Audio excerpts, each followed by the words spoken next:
অসমত স্থাপিত প্ৰথম কলেজখনৰ নাম কি?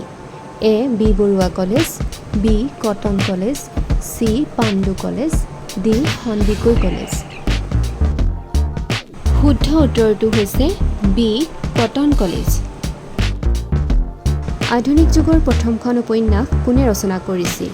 এ. Lakshminath Bezbaroa, B. Jatindranath Duwara, C. Padmanath Gohain Baruah, D. Lambodar Bora. শুদ্ধ উত্তৰটো হৈছে চি. পদ্মনাথ গোহাঞি বৰুৱা।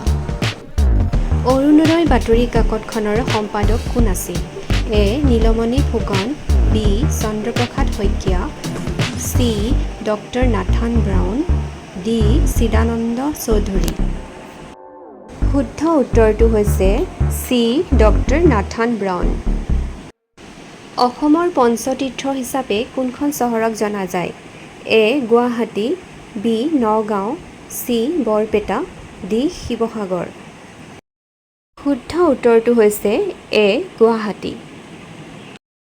1970 চনত শ্ৰেষ্ঠ সংগীত আৰু শ্ৰেষ্ঠ ছবি হিচাপে বঁটা লাভ কৰা ছবিখনৰ নাম কি আছিল?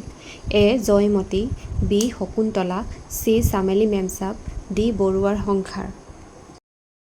শুদ্ধ উত্তৰটো হৈছে চি. চামেলি মেমচাব। আৰু এনেধৰণৰ ধুনীয়া জিকে প্ৰশ্নোত্তৰ পাবলৈ হ'লে আমাৰ চেনেলটোক লাইক, শ্বেয়াৰ, কমেণ্ট আৰু ছাবস্ক্ৰাইব কৰিব নাপাহৰিব। ধন্যবাদ।